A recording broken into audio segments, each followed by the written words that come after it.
We appreciate your participation and hope you find these presentations informative and enriching. So let's start with our first speaker. He is Mr. Víctor Montalvo. Víctor holds a degree in genetics from the Autonomous University of Barcelona, achieved a master's degree in reproductive biology and assisted reproductive technology, with honors from Institut Universitario de Reus, and obtained a second master's degree in biomedical research from the International University of La Rioja. Since 2018, Víctor has played a key role at the Institut Marquès, where he currently leads the embryology laboratory. His substantial engagement in the scientific community is highlighted by a noteworthy publications and a strong presence at both international and national congresses. So please, Mr. Montalvo, the floor is yours. Thank you, Andrea, for your kind introduction.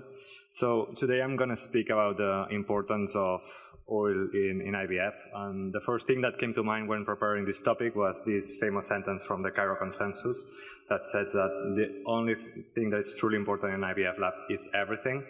And I think that the closest thing to everything in the lab is oil, since it interacts with every culture media and should be present almost in every dish. And it interacts with all these variables that you can see here on the screen.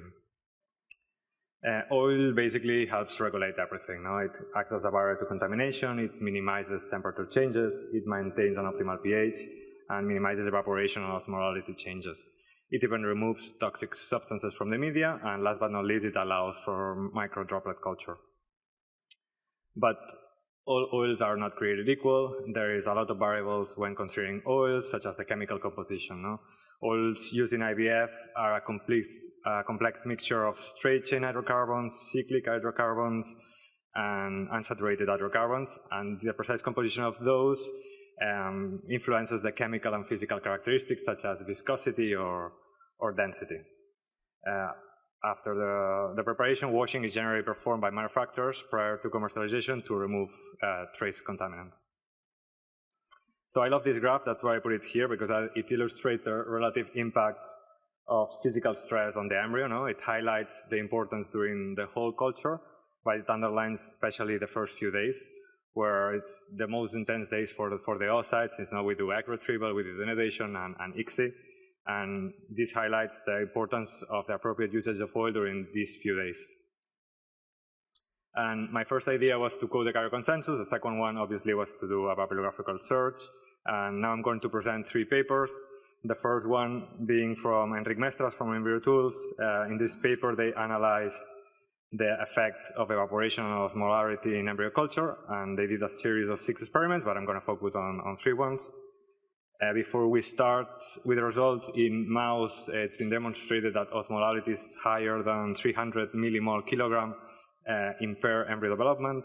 So with that in mind, focusing on the top right graph, we can see that we have differences in osmolarity after the 7 days of culture, depending on the quantity of oil that we use. And in the bottom left, we can see that only incubators that use a humid environment are able to maintain this osmolarity stable throughout the 7 days of culture. And the last one I found personally interesting is that it's the design of the time-lapse dish that affects osmolarity, because not all time-lapse dishes allow for the same amount of media or the same amount of oil, and we can see that there are huge variations on them. So that's something to consider when choosing your time-lapse system. The second paper is from the same group, again, Enric Mestres in Embryo Tools, and here they did a comparison of the main competitors in the market, the main oils that we can find commercially available, and they analyze all these factors. Since we started with osmolarity before, we're going to continue with that, and we can see that not all oils perform the same. We can see that some of them reach toxic levels of osmolarity, and some of them they don't. And this correlates with density and with viscosity. So the more viscous or the more dense the oil is, the lower the level of osmolarity is after 7 days of culture. And focusing on another important parameter, pH, we can see that, again, not all oils behave the same. Only for some of them, after 2.5 hours, they reach an acceptable pH of 7.4, and most of them take 6 hours, sorry. And again, this correlates with viscosity and with density.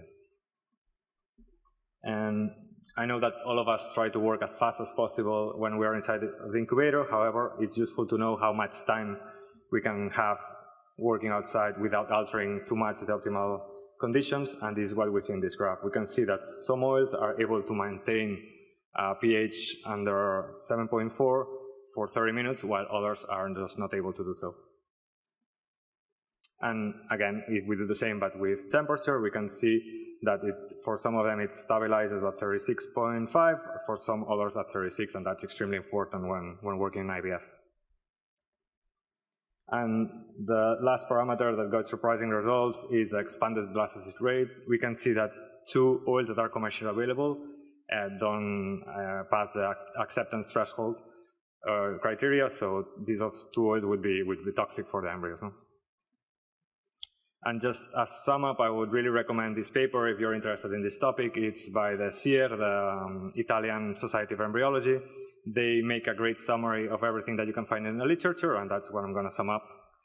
I'll explain. So basically, the thickest the oil interface between medium and air, the lower the evaporation during prolonged culture, but it takes longer for the dish to equilibrate.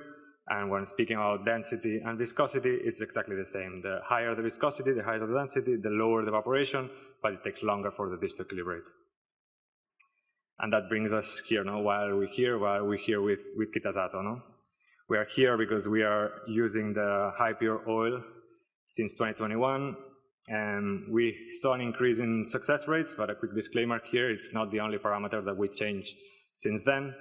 And so, as you saw before, no, if you wanted to prove that your product is up there with the best, you would probably go to Embryo Tools to have a comparison done by them, and that's exactly what Kitazato did.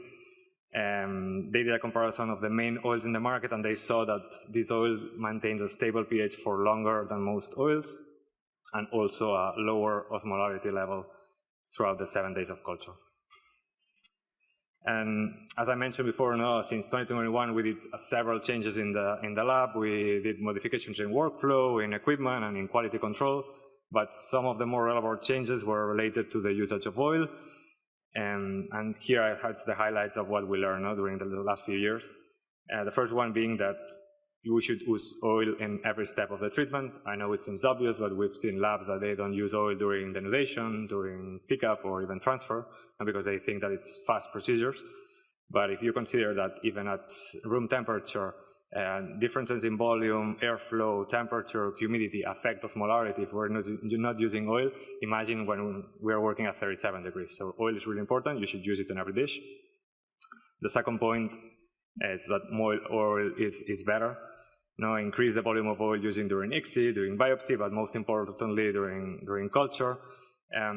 There are some medias that they have a lower starting level of osmolarity, which might allow to use less oil because they support better a higher rise in osmolarities, but the general recommendation is use as much oil as you can.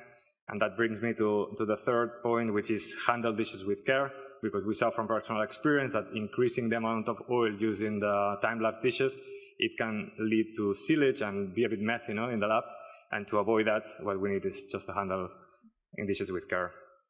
And the last point is quality control is essential. It's essential in every step of IVF, but most importantly in oil, because it's a petroleum-derived product and could be toxic to embryos. And unfortunately, there is not an universal standard quality for IVF. There's a lot of variation in MEA testing. There's different mouse strains, different media compositions, and duration of exposure. So you should ask your provider what type of testing are they doing. And here I wanted to show our results. In blue, you will find results from 2018 to 2021. In red, 2021 to 2024. This is patients without PGT testing, 30-year-old or younger. And you can see that on the left, we had a substantial increase in good quality blastocyst rate on day 5. And on the right, you can see higher implantations. Just to clarify again, this is not a formal study. This is just real-world data, and we have plenty of confounding factors. Causality cannot be established, but given everything that we know about pH, osmolarity, and everything that I said before, we believe that oil here plays a key role on having contributed positively in these results. And basically all of this information highlights the importance of the culture system, but most importantly of oil. Thank you so much. Thank you very much. Thank you very much, Victor, for your nice presentation.